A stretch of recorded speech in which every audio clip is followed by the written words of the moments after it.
Jane Snow, a dedicated nurse and single mother, was traveling to her hometown in Michigan in the year of 1979 with her two young sons, Eric and Mark. Little did they know that this road trip would lead them down a path of darkness and despair. As the sun began to set on a seemingly ordinary evening, their lives were shattered at the desolate Loon Lake Rest Area. Someone was lurking in the woman's bathroom that evening. Jane entered the bathroom and never came out. After some time, her two young boys discovered the lifeless body of their beloved mother, drenched in her own blood. As the investigation unfolded, suspicions grew, pointing fingers at a hitchhiker named John McGawley. With scratches on his hand and suspicious past, he became the prime suspect. But as the tangled web of clues and theories unfolded, the truth remained elusive, leaving the community haunted by the chilling question: who is responsible for the brutal murder of Jane Snow? Welcome back to Weeknight Mysteries. My name is Yuras and I'm joined with my co host, Rain. How are you? Hi, Iris, and hello, everybody. As always, I'm feeling completely great. How are you today? I'm good. I just have one question. Mm-hmm. Is it becoming very obvious that I'm just reading intros that were compiled by Chat GPT? Not at all, no. It's not? No. Are we going to include this? Yeah, I'm just asking genuinely. Like, is it obvious that the intro was Not at written by all. Chat GPT? No, it sounded like you wrote it yourself. Like that was my Mm-hmm. like I wrote that intro. Yep. Okay. Well, I think you give me too much credit because I couldn't write an intro like that. But very happy that we have Chat GPT. I love how you're just blurting out all your secrets out there. Well, this is just one secret so far. Mm-hmm. We have Jane Snow today, a 31-year-old single mother and a nurse living in Grand Rapids, Michigan. She has two sons, 9-year-old Eric and 7-year-old Mark. Mm-hmm. In 1979, Jane Snow decided that she would move back to her Escabana hometown in the Upper Peninsula so that they could be closer to her family. Unfortunately, she never made it there. Now, it's interesting because when I was looking into this case, I kind of got the chance to kind of learn a little bit about Michigan Mm-hmm. geography. Michigan is kind of cool because it's composed of two peninsulas. You have the bottom peninsula Yeah. with Detroit and Uh-huh. Grand Rapids. You have the upper peninsula. And the upper peninsula is kind of less populated, Mm-hmm. but that's where Jane was originally from this Mm-hmm. kind of little town of Escabana. Mm-hmm. Only 13,000 people living there, and she was living in Grand Rapids at the time in 1979. This one's a pretty old case. Yes. Grand Rapids Mm-hmm. is the second largest city Mm. in Michigan. It has around 200,000 inhabitants. They were the only okay, sorry, I'm moving through the notes here. On the 15th of May, Mm-hmm. 1979, it was Tuesday. Jane took her two sons, Mm-hmm. a dog, and a cat, and they were traveling towards Escabana. The trip was supposed to take around 6 hours. Now, it's also around 400 miles away, so it's a long trip. It's like a whole day of driving. Yeah, I just remembered how we went from Vilnius, because we're currently living in the city center, and we drove on the other side of Lithuania. since you all know Lithuania is a small country, and we drove from, I think, from Vilnius to the other side for 3 hours, right? Yeah. And we basically went across the country. Just thinking about it. It's half only half of the trip that Jane Snow was supposed to make that day. Yeah. We literally went across Lithuania. This is just an illustration how small the country is. It's like or how big America is. Yeah, depends on what way you look at it. Okay, so obviously they can't, drive 6 hours without a pit stop. Of course. So the pit stop came in 2 hours into their trip. They had stopped at the Loon Lake Rest Area near Gaylord in Michigan. It's also interesting to say we almost got it wrong. We almost started calling this town Gaylord, but it's Gaylord. Gaylord. Just throwing it out there. Okay? Yeah, just so that we wouldn't get confused next time. They were the only car parked in the rest area that evening. It's also worth mentioning. And they pulled in at around 8 p.m. So it's... When was this happening again? It was happening in May. Oh, so summer. It's probably still a bit light out. It's not summer. In the northern hemisphere, May is not summer. Really? Yeah. It's still spring. It's still spring right now? Yeah, it feels like summer. Yeah, but it's also worth mentioning that at 8... Still pretty light out. 8 p.m. when they we have a general kind of description when they came in, when they stopped, because the only surviving people of this treacherous pit stop are the two kids, 8 or like 7 and 9. So they don't really know the time either, especially after getting shocked like that. Yeah, but we're just painting the picture. Is it still bright out when they made that pit Probably stop? not. Probably the sun is going down and there's no other people around. It's just them. That's creepier now. It's 79. It's just them. Her, Jane Snow, 2 sons, a dog, I think a cat also. And they go into the bathrooms to pee. Oh, if it's dark outside, it's way more creepier. Right, a little bit of a kind of geographical perspective for the listeners. This pit stop is actually adjacent to the Interstate 75, a very what am I trying to say? A very there was a lot of traffic on that Interstate 75. Like it's the biggest, I think, interstate. It's like the Interstate 75. It's like probably the busiest road in Michigan. Right. So the sun was going down. The next biggest kind of settlement was Gaylord. It was a town around 5 miles north. Still pretty far. Population of 4,000 people. Eric and Mark went to the men's bathroom and Jane went to the women's bathroom. Jane was not coming out. So the boys decided to play outside with the dog.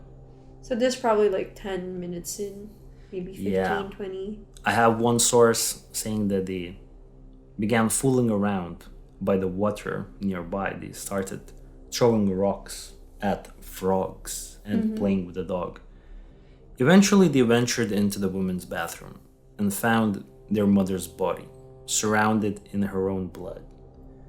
Jane had been stabbed 23 times. Jeez.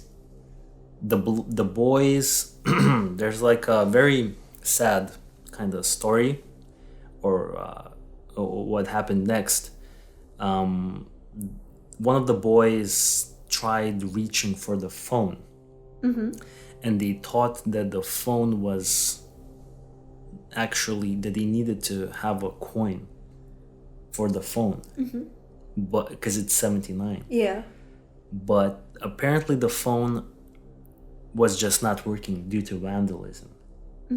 So you can imagine, the sun is setting. Yeah. You have two boys and a dog, 7 and 9, mother dead, stabbed 23 times. And they make a pretty drastic decision to go out because they don't know what's happening to mom yet. Yeah. They flagged down a motorist who took them to the state police post in Gaylord. That motorist looked at Jane and concluded that she has no pulse Yeah. after being stabbed 23 times. Along the same interstate at around the same time, a hitchhiker named John McGawley was picked up by a police officer.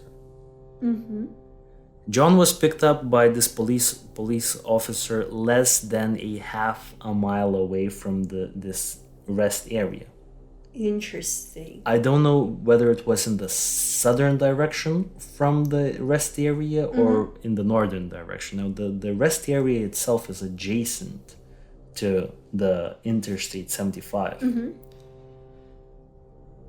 At the time, this police officer wasn't aware that a murder had just taken place less than a half a mile away. He did notice, however, that John McGawley had numerous scratches on his hands and blood on his t-shirt.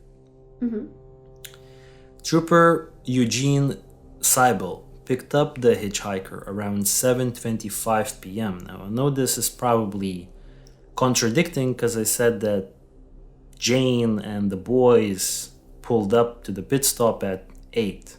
But that's very vague. We just know that it's all happening in the general time frame. We don't really know exact times because there's no CCTV, there's nothing. Now, when Trooper Eugene Seibel picked up this man, John McGawley, he warned him that thumbing for rides, like trying to catch a ride, a hitchhike ride on an interstate highway is illegal. So he just gave him a warning and dropped him off at the nearest exit. Question. Yeah. How did he get there in the first place? Oh, I'm gonna get to it. Oh. There's a whole backstory. Now, when authorities discovered the murder, they began a search for the hitchhiker because one of the officers, Eugene Seibel, remembers, hey, I kind of picked up a guy. Yeah. At the same time, I was there. I picked up a guy. He was pretty weird, had blood on his shirt. Right? So they kind of look for this guy, for this hitchhiker, and they find him. They find him the next day, and he was taken into custody. John McGawley was taken into custody Wednesday night in Pontiac. Now, Pontiac is another city in Michigan, but it's kind of far away from it. I would say like at least 200 miles from how I look at it. So whatever John did for the rest of that day, by the end of the day, he made his way back to Pontiac. I think he may have lived in Pontiac, so kind of makes sense. Yeah, but still, that was a pretty quick trip. Don't you think so? I mean, but maybe he had to go home, so it makes sense for him to be there. Yeah. He was later questioned and said he had been in a bar fight with his wife, where he stormed out in a fit of anger on the day when Jane was murdered. The blood on his t-shirt was also tested, and it was found that the blood did not belong to Jane. John McGawley was set free because there was no reason for law enforcement to keep him at that point. They didn't have enough evidence that he was involved. Now, it's worth mentioning that when we think about the blood that was tested on his t-shirt, this is the blood 3 days after he's already arrested.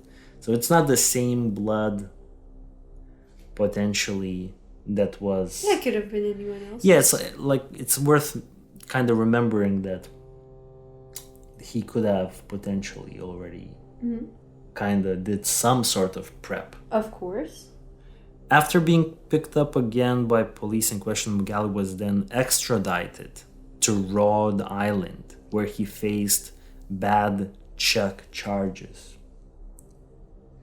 Now, not sure if you know what the bad check charge is. I actually had to Google it. It's when, you know how in America they still do checks, like you can write a check. We don't have that here. Yeah. But in America they have checks still. And a bad check is when a person who writes the check actually knowingly writes a check when they know they don't have the money in their bank account. So for example, a guy who has $10 in his bank account will go to a store and write a check for $100. Will get that item, but then later the check won't clear. Yeah. Because the bank will say, no, this guy doesn't have 100. He has only 10. So this guy, John, was actually kind of having those kind of charges. I think he was a veteran also. I think he served in the military. And there's no necessarily violent crime, I don't think, on his record. But he is reportedly... has been, well, I think he was arrested for domestic abuse against his wife, something like that, but no kind of prior murders, no nothing, just kind of fraudy financial crime. Yeah, but seems like he has some sort of anger management issues, obviously. Yeah, seems like so.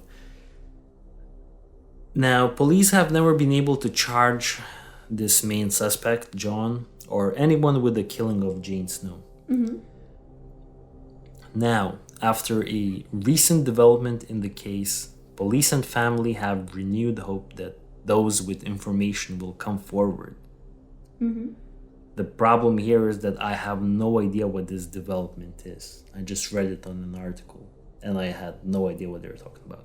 Yeah, for the record, it's not a well-known case, no? No, and it seems pretty cold at this point. I don't really know what kind of a new development they're talking about, because this case is from 1979, and I have not heard of any new developments in this case. But apparently there was hope, at least at some point. Yeah. Tips on Jane Snow's death can be directed to Michigan State Police directly, so you can find them, and if you have a tip, contact them.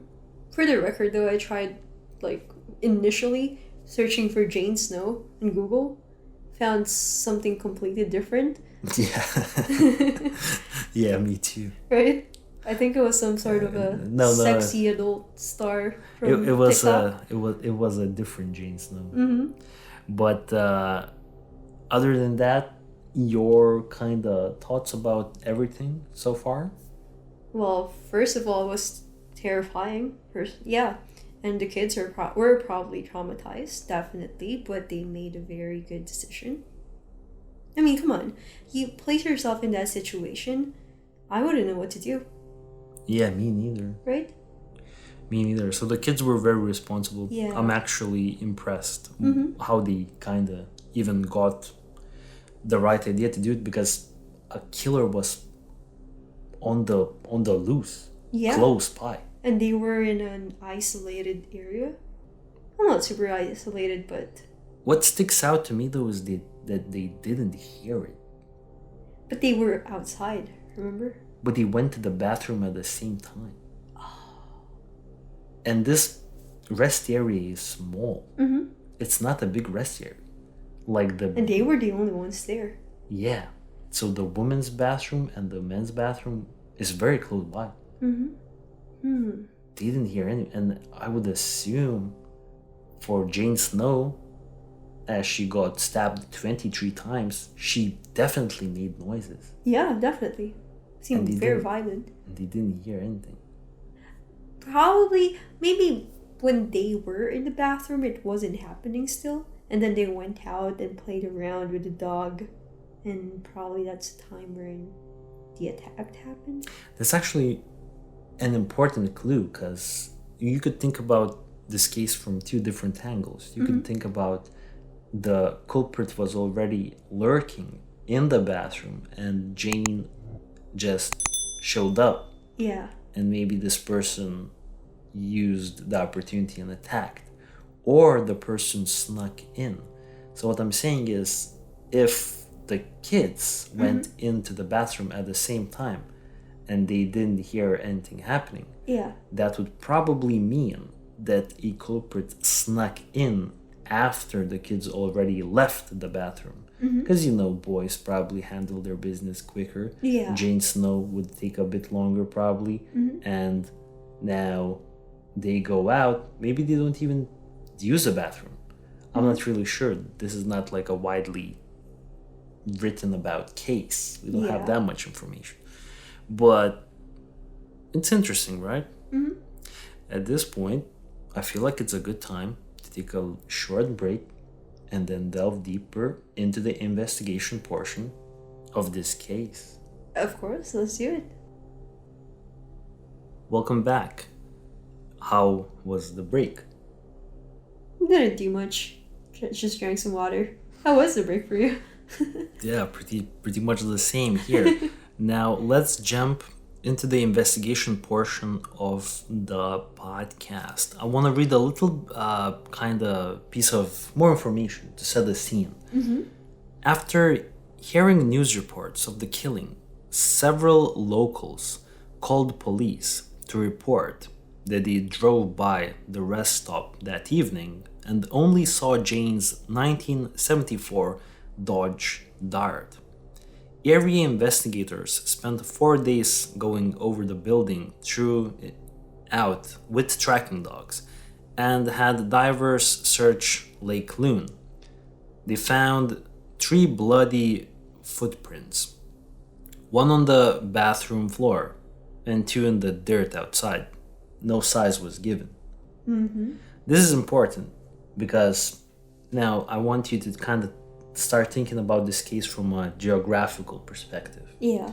This pit stop, the Lake Loon Rest Area, is adjacent to the highway. Yeah.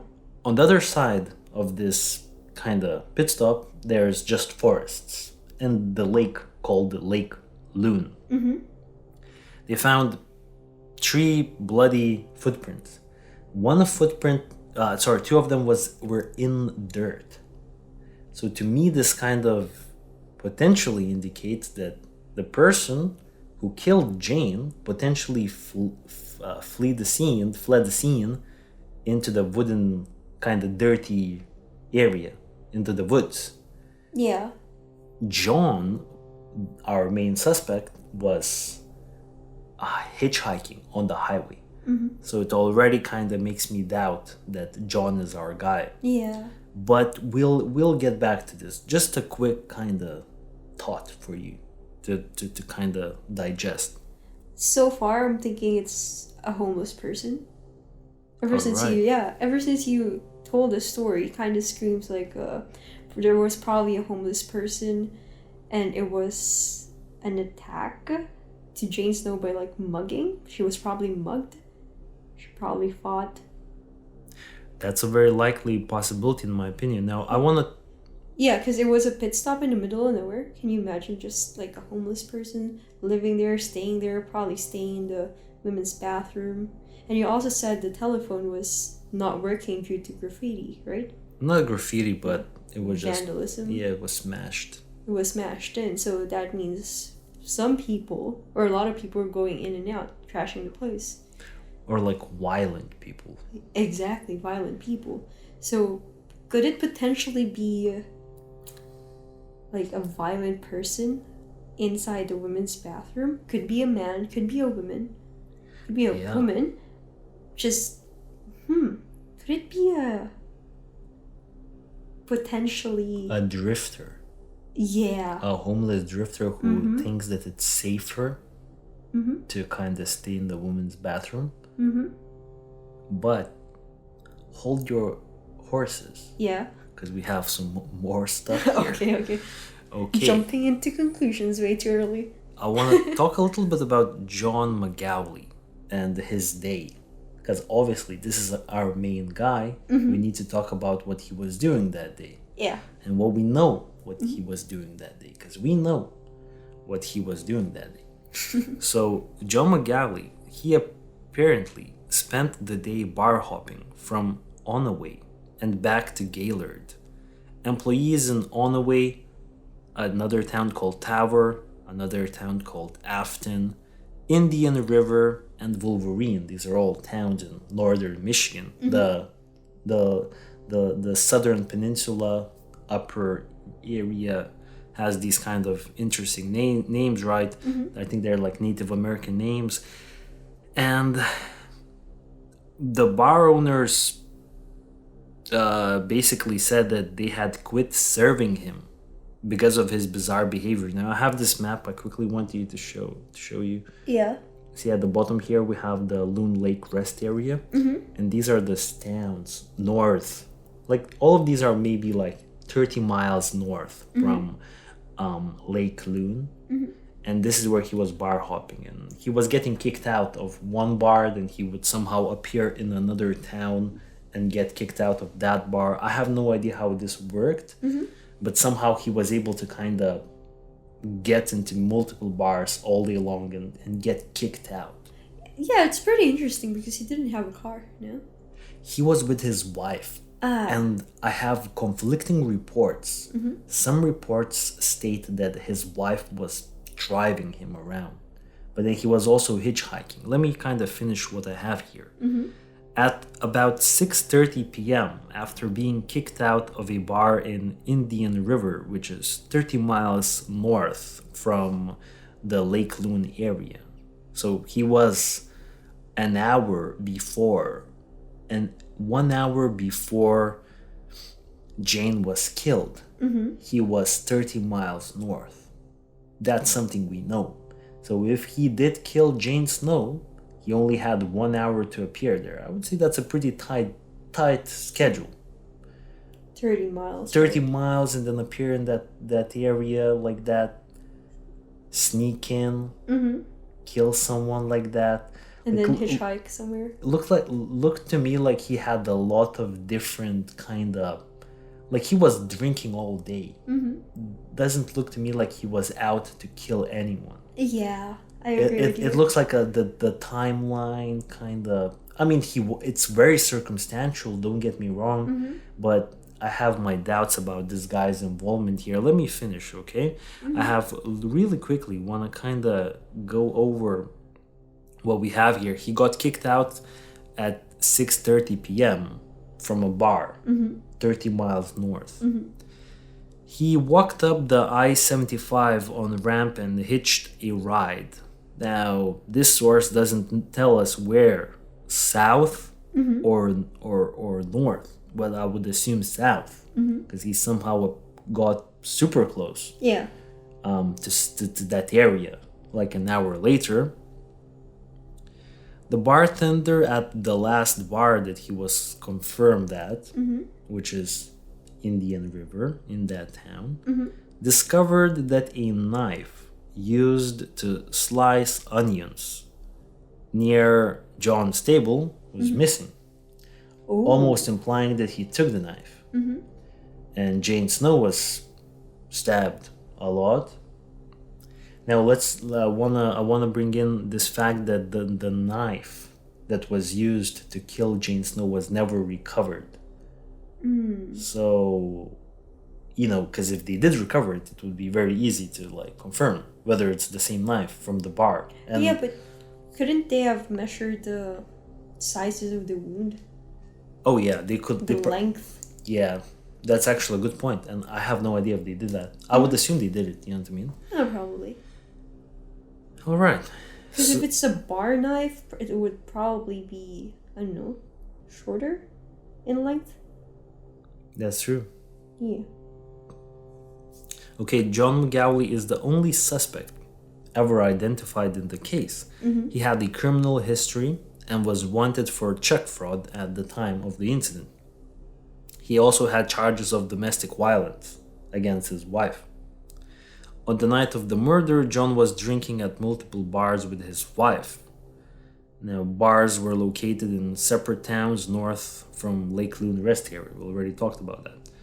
Now, this is where the conflicting reports come in, because I have another source reporting this, that on the way back home with his wife, I think his wife was driving the car, he became angry and threw a beer bottle against the windshield, shattering the bottle. So his wife kicked him out, and then he started hitchhiking. So we have two reports. One report puts him at 6:30 p.m. getting kicked out from Indian River, 30 miles north. Another report puts him at getting kicked out from the car by his wife. So I have no idea which one to believe. And that's all I'm going to add about that. Now, this guy, John, had scratches on his hands, which he claimed were from a bar fight, which is believable. He was getting kicked out of bars all day long. Yeah. But the killer that killed Jane also cut himself during the stabbing, most likely. Because actually, what I've looked into is usually when someone is killed by getting stabbed, well, the person doing the stabbing usually stab themselves as well. You know how it happens? When you stab a person and you kind of thrust the knife really hard into them, Yeah. sometimes you will hit a bone. And when you hit the bone, your hand will kind of slide onto the knife as well. Like you will kind of, like imagine you're stabbing someone, you hit a bone, Yeah. and then your hand slides, the handle kind of slides forward, your hand slides forward Yeah. onto the knife, onto the edge of the knife. So you will have cuts on your fingers. Yeah. And it seems to me like he had something similar. So also worth mentioning. I mean, if it were in his knuckles, then it probably would have been in a bar fight. Yeah, so it depends what kind of scratches. Yeah, we don't know exactly. No murder weapon had ever been found. It seemed likely, to me personally, that the killer ran into the woods behind the rest stop rather than onto the highway. This would kind of indicate to me that John is not the killer, because John was casually hitchhiking and acting normal when a police officer picked him up. And he wasn't sweaty, he wasn't, he didn't leave enough of a suspicion to the officer that the officer let him go. Yeah. So that's why I don't think you can stab someone 23 times and just kind of Walk away from it. It depends. Some people think that he could have done it.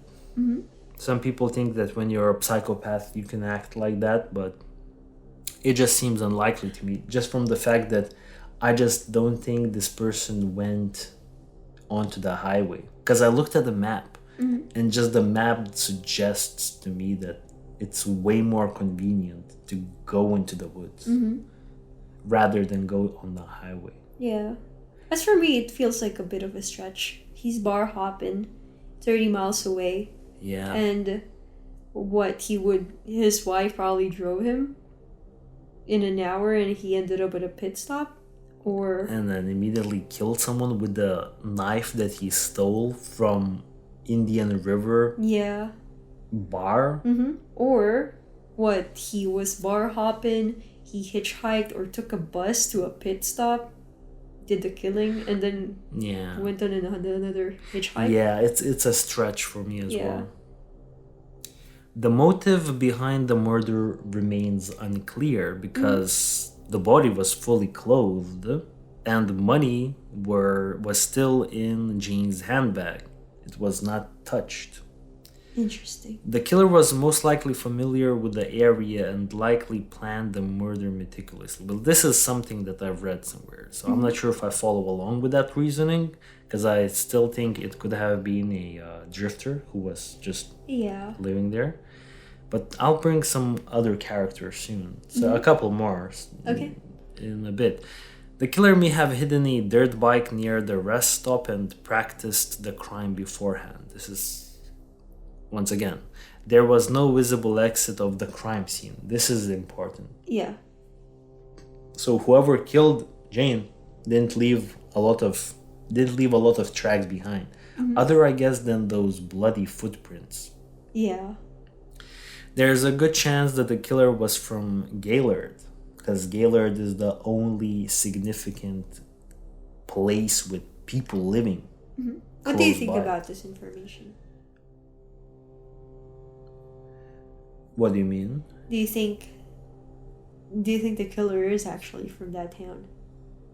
I mean, it's possible, right? Yes. As for me, it feels like the killer was a local who knew the ins and outs of Yeah. the place, right? Also, I found this newspaper from back in the day, and it claims that police back in the, I think this is the newspaper from the 90s. I think 20-year anniversary or something like that. It says that police are testing DNA in a blood sample taken from the crime scene. The only proof they can get now is the DNA, because they never found the knife, Jane's father said. However, law enforcement says that the sample is so old that they may have trouble making a match. So apparently they have a blood sample, DNA. So apparently that's good. We have a sample of blood at least. And last thing that I want to mention is that Jane was recently divorced. Ooh. But I think we assumed that her ex-husband checked out. So probably, because there's no information about ex-husband at all. So I'm just assuming that ex-husband is not involved. But she recently divorced. And I think ex-husband, it's a stretch that he kind of tracked her down. And I think there would be signs. So probably checked out.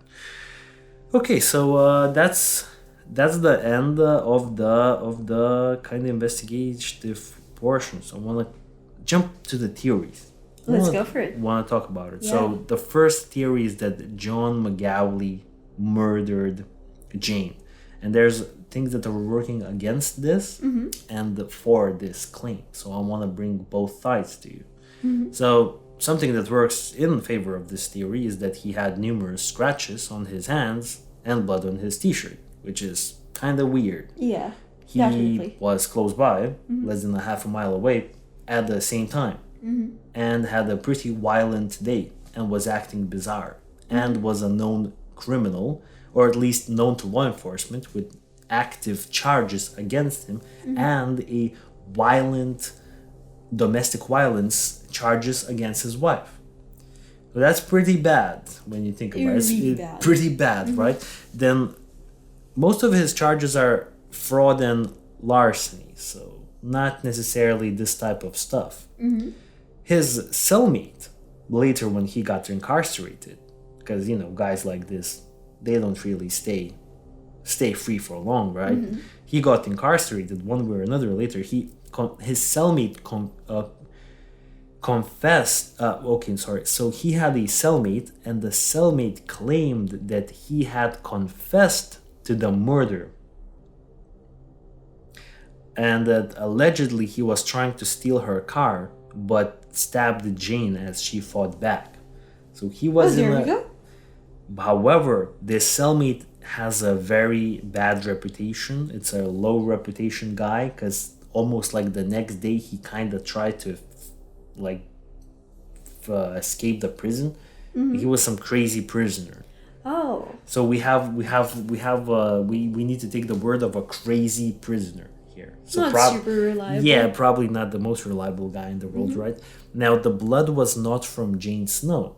That's also kind of on his t-shirt, right? But then the shirt was taken 3 days after the incident. So what are you gonna believe? What I mean? It's like some time has passed. Maybe what's something like that, right? And then to me seemed like her stabbing, like after stabbing someone 23 times, the culprit would look more bloodied up.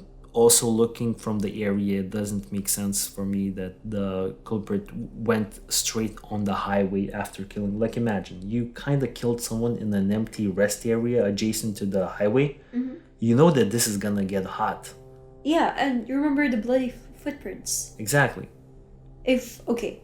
You're the culprit. He stabbed someone 23 times. It would be bloody enough for you to leave bloody footprints. Yeah. And John only had scratch marks and a little piece of blood in here. Exactly. That's a very good connection. Like, the culprit clearly left bloody footprints. But he didn't... But John didn't kind of seem that bloodied up, right? Yeah. I mean, you would expect if John was actually the culprit, there would be more blood in him. Exactly. And I want to also emphasize that I just don't see how the killer just walks onto the highway. Yeah, exactly. When there's like a perfectly nice, like, wooded area for you to escape to. Exactly. Why are you going on the highway? Unless John went into the woods and re-emerged in the highway a half a mile away. What, he has extra shirts laying around in there? Well, he could have worn the same shirt. You know? Okay, nevertheless, want to bring in another guy now. Jeez. This is another guy. Apparently, there was another person of interest. There's a guy who lived on the other side of those woods from the rest stop. And he also had a criminal record for arson and had been reported following women home from rest areas. This guy immediately sounds way more suspicious to me than John. Yeah, just one sentence, right? He had been married 3 times, and each of his 3 wives reported that he had been violent to them. Apparently, his 3rd wife and one of his daughters from the first marriage said that he gave a false alibi on the night that Jane was murdered. Oh no. Apparently, he was out in the woods that night. How many culprits are we talking about? So we have John, we have this guy, and do we have a third one? We have a third one. Jeez. But this guy is not connected. Okay. In my opinion. We have Ronald Glenn West. He's been shown out there, so I had to mention. This guy, Ronald, he was known as the 22 caliber killer.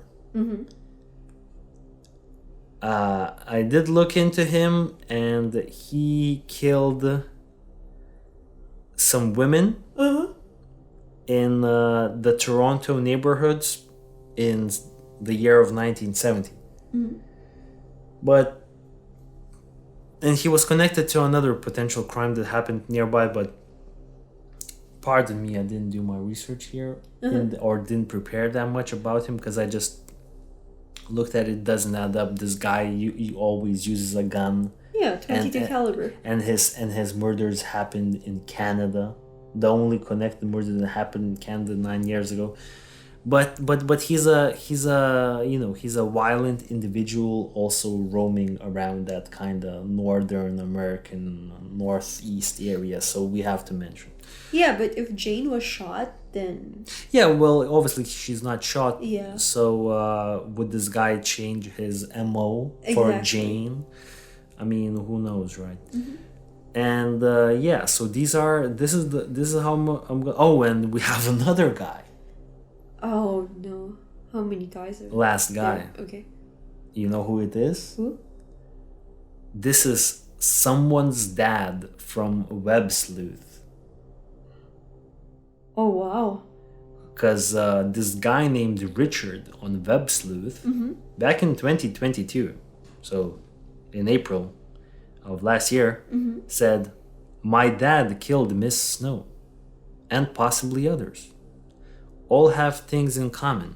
Nothing stolen and no rape. I know he killed the Snow because I was there at 8 years of age, witnessing it. And I also remember the 2 boys sitting in their car. My dad gave the knife to my brother, telling him to go throw up the knife into trees until it's stuck and leave it there. My brother already told law enforcement about this. Our dad died in 2005 in Gaylord, Michigan. Well, I don't know. I don't know what to say at this point. What do you think about it? Richard's dad is involved. Don't know. I feel like since this is the only time I've seen Richard's dad brought up ever, Yeah. I'll probably say it's not. I would say he's not my main suspect, Richard's dad. But other than that, we have this kind of a conclusion to the case. I will say this. I think that we need way more information on that guy from across the woods. The second guy. Yeah, because everything looks to me like it's going one way. Like this is the guy from the woods. Yeah. But I don't know. Maybe it's a completely different situation because we don't know the details. This is very vague what we have. So I would say I have no idea. And other than that guy, I would say it's maybe like a local drifter who was kind of napping in the stool and had mental problems, didn't understand what was happening, and started stabbing Jane. I find it weird how the kids did not notice anything. And it's definitely a dark kind of horror movie scene that had happened there. I have a question. Yeah. Do you think it was a man or a woman? Who killed Jane? Yeah. I think it's definitely a man. You're right. I mean, A seems man like because Jane Snow seemed that she was overpowered. Exactly. And I feel like a man would have more easily overpower a woman. 23 stab wounds. Yeah, it looks like probably a man. Well, whatever happened, do you think Jane Snow fought back? Yeah, I think so. She had kids that she loved very much right outside. She must have been scared for their well-being. Exactly. Now I have another question. Yeah. Do you think the culprit or the killer wanted to kill the boys or purposely left them? Oh, that's a good one. I Right? have no idea. But I feel like I mean, it's. I don't even know he was aware that there were any kids. Exactly, right? Oh, I don't know. It's very interesting. So, what would be your theory?